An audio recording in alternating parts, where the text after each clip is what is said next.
Alcel, uma empresa a serviço da vida e da saúde.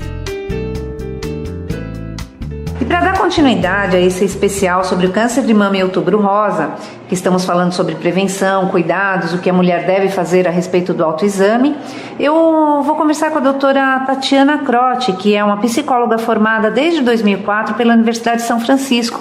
E ela vai nos dizer um pouquinho como é que a mulher age após ter um diagnóstico de câncer de mama. Doutora, boa tarde, muito obrigada por me receber, seja bem-vinda. Boa tarde, eu que agradeço, o convite. Então, na verdade, assim, existem algumas dificuldades que as pacientes passam, principalmente no diagnóstico do câncer de mama, que a mama, na verdade, é o que representa a feminilidade da mulher. E muitas vezes ela tem que tirar um quadrante ou a mastectomia e fazer com que ela deixe de ter aquela mama, ou as duas ou uma delas, E aí o que acontece? O medo dela não ser aceita, o medo dela não ser amada pelo marido, porque ela vai ter que retirar um membro, na verdade, do corpo dela, que representa esse lado feminino. E aí, principalmente, o que eu percebo nas consultas, nos atendimentos, é a negação da doença. Ela nega que ela está doente, não é com ela, é com a colega do lado. Ela fica anestesiada com a notícia. E o meu papel quanto psico-oncologista, que eu fiz minha especialização no AC Camargo, em São Paulo, em oncologia, e o meu trabalho junto com a equipe aqui da oncologia do Hospital Novo é de acolher essa paciente e fazer com que ela aceite esse tratamento, essa notícia. Fazer com que ela tenha uma condição melhor psicológica para poder superar esse tratamento, que é um tratamento longo, a longo prazo. Vai requerer que ela fique pelo menos 1 ano afastada do trabalho. Então a gente faz muito essa parceria. Os médicos encaminham a primeira consulta comigo e com a nutricionista e a físio. E é realmente fazer com que ela consiga entender o que está acontecendo, ela tem o tempo do luto dela, então muitas vezes a primeira sessão ela não vai conseguir aceitar, então é trabalhado em terapia individual e em grupo. Eu tenho um grupo de pacientes, em torno de 15 a 17 pacientes que tiveram ou que estão passando pelo processo do tratamento do câncer de mama. Nós nos encontramos a cada 15 dias aqui no hospital. E lá nós fazemos essa reunião justamente para as pacientes que já passaram pelo tratamento poderem ser um exemplo para aquelas que estão passando, poderem passar, informar, dar as orientações de reações que elas tiveram na época e que elas conseguiram superar a doença. E eu, em contrapartida, que estou ali no grupo, fazer também esse intercâmbio, esse elo entre os pacientes e o hospital, e a doença, fazer com que elas tenham essa absorção e que ela consiga digerir essa doença. Então nós fazemos isso, tem tido muitos bons resultados, muitos frutos. Nós temos alguns eventos aqui no hospital, que é feito pela oncologia junto com o Hospital Novo, como o Dia Internacional da Mulher. Agora teremos no Outubro Rosa, que será um desfile com 14 pacientes, sendo 7 pacientes da onco e 7 pacientes da hemodiálise, que eu também sou responsável pelos pacientes da hemodiálise.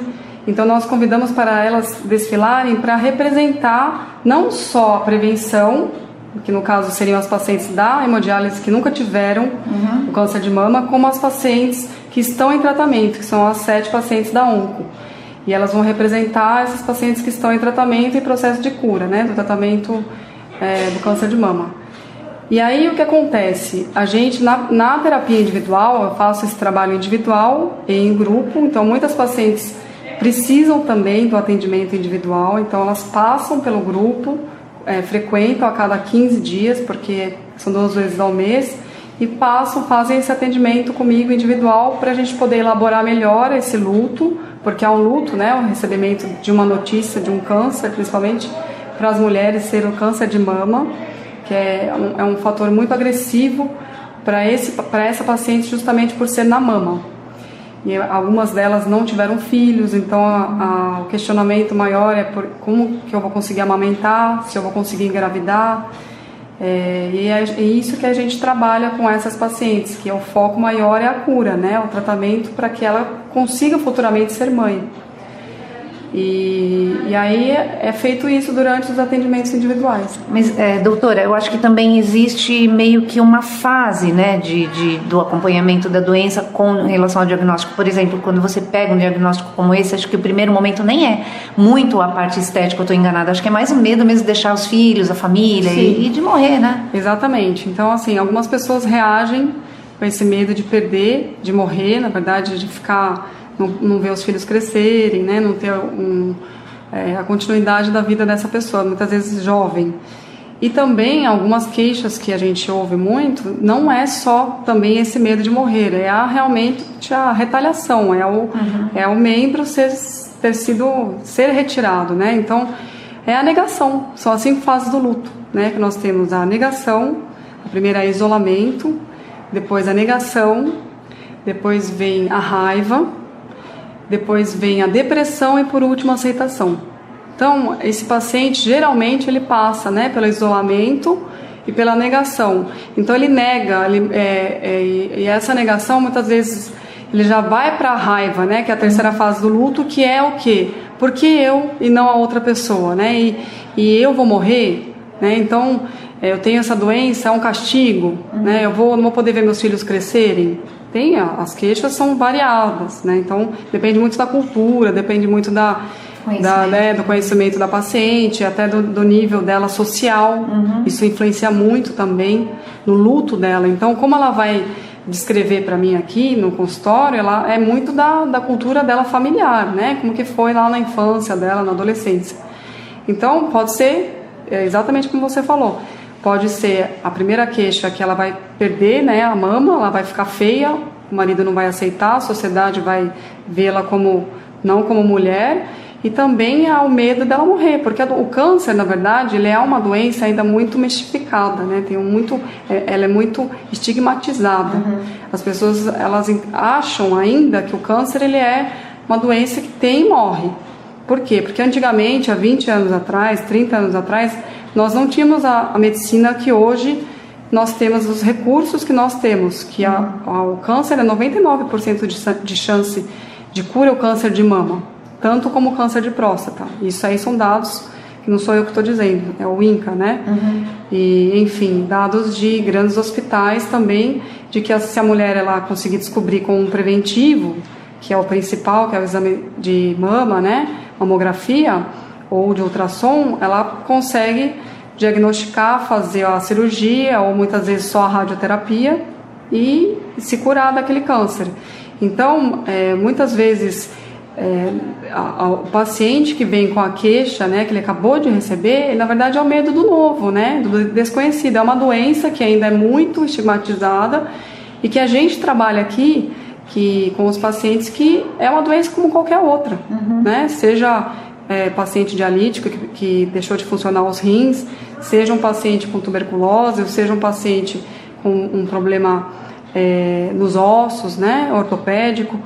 E aí é trabalhado isso com essa paciente. Então, por que a maioria fala? Porque a sociedade ainda é muito ignorante, né? Nós temos muito essa coisa de antigamente, que não tinha, a medicina não tinha quimioterápicos eficientes, então as pessoas tinham muitas reações e elas achavam que a pessoa fazer a cirurgia e a quimio é porque ela estava realmente no fim da vida. E hoje a gente consegue ver através de estudos e através da medicina que a quimio ela é continuidade, né, a rádio e a quimio ela é continuidade da cirurgia. Não é que a pessoa está com um tumor pior ou a situação dela é pior que a da colega ao lado. Então, cada caso é um caso. Então, muitas das pacientes fazem a cirurgia, a quimio e posteriormente a rádio.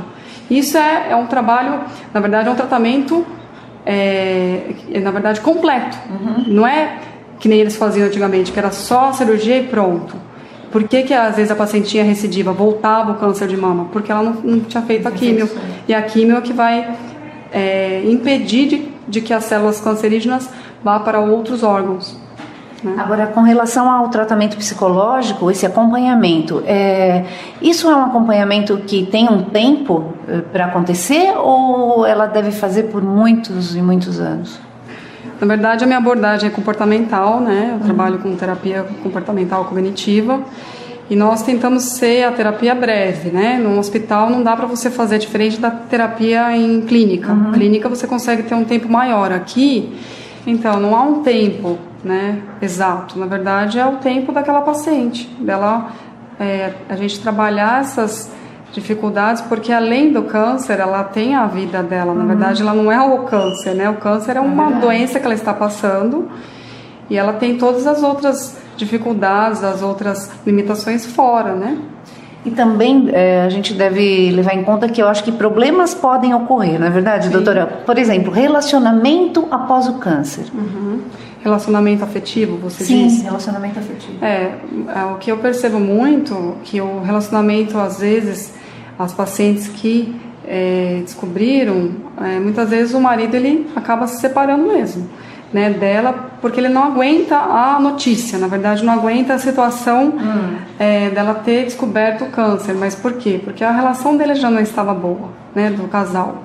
Porque a gente também tem N casos de pacientes que têm o câncer de mama e o marido está do lado, está apoiando essa paciente. E a relação muda muito da mulher depois do câncer de mama com a relação, o homem no caso, porque ela começa a dar valor para outras coisas, né? Eu vejo muito que os pacientes aqui, a gente trabalha como uma oportunidade. Eles encaram a doença como uma oportunidade de enxergar a vida de uma outra forma.